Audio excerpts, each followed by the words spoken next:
During this presentation, I would like to talk to you about the change from special educational needs statements, which is what some deaf children will have, to the new education, health and care plans.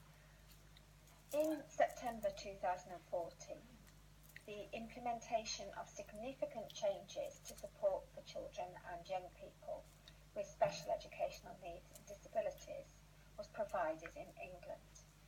And there are a number of resources that I can point you towards in order for you to be able to understand what those changes are and how they might impact upon various people.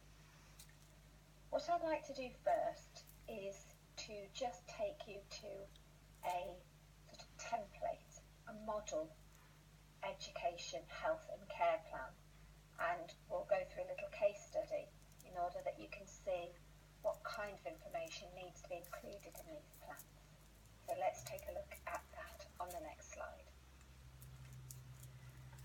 So here we can see that there is a model education, health and care plan which is taken from the NATSIP website. And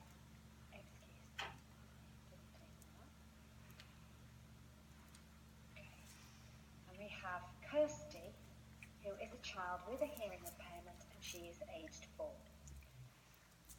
So the document goes through and explains that it is the purpose is to give a written content of an EHC, an Education, Health and Care Plan,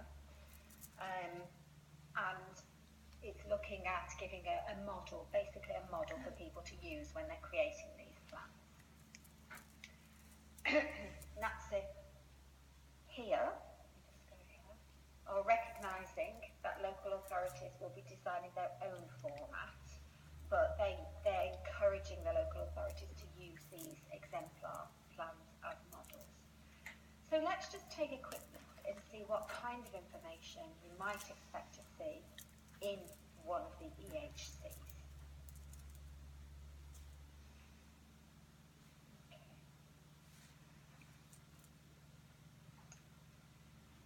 So here we can see an example of the kind of people that have contributed to the plan. So these are the people that will be involved in putting in documentary evidence to the plan. So you have the parent, teacher of the deaf.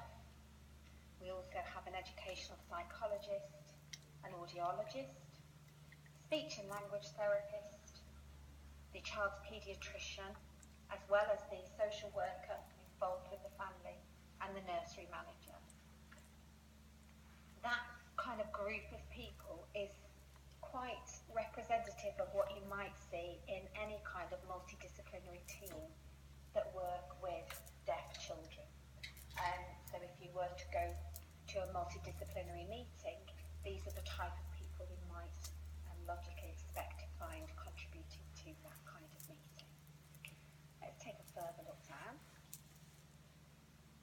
So we have, if we see here, the various options in terms of what we might see about Kirsty, how to communicate with Kirsty, what are her strengths and challenges, what's her story.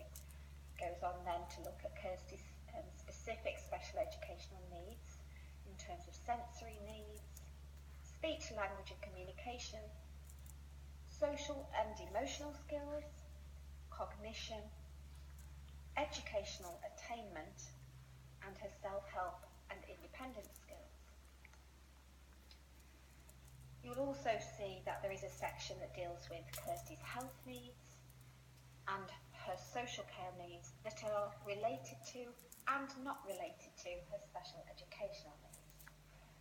And then it looks at what are the desired outcomes for Kirsty, and then specialist educational provision that's required by Kirsty, any specialist health provision that she requires, and various other things, even talking of the budgets and things. So, normally we would see a photograph of the child at this point in the document, And then if we look a little bit further down, we have some information here that is based on a conversation that took place between Kirsty and her key worker at the nursery. So, Kirsty's strengths and challenges should involve information of this nature. Kirsty has good non-verbal communication skills. She's a keen communicator with excellent eye contact, concentration and attention. So that's one of the sort of positives. Let's have a look at some of the challenges. So Kirsty has auditory neuropathy. See that term here. This results in difficulty in understanding speech and in being able to distinguish one sound from another.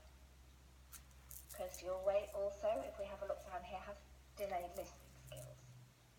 So you can see from this the type of information that is put into these plans.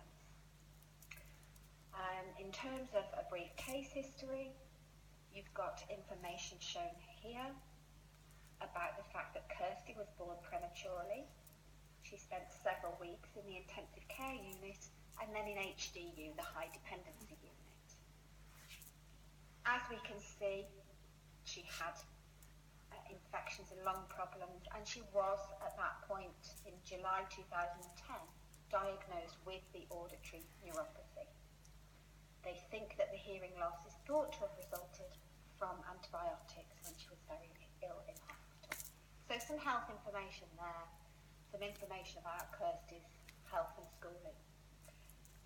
The document then goes on to talk about how do you communicate with Kirsty, and in this case, Kirsty communicates using a mixture of sign-supported English, speech, although that's largely single words, and non-verbal communication. So it's normal here to put in some very specific information about how this particular child communicates, because this document will be used in the educational settings, which are where she is being educated.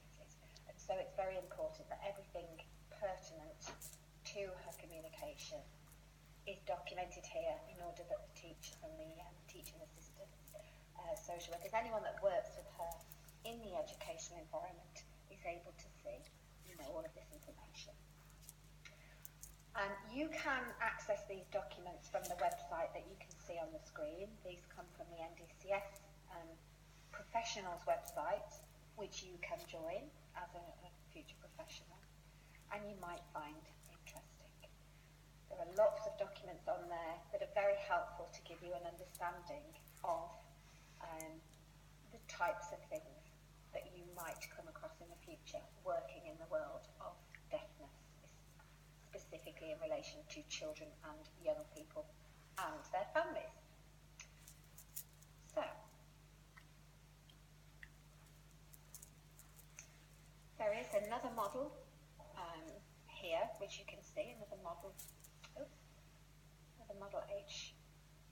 HEHC, which you can access and have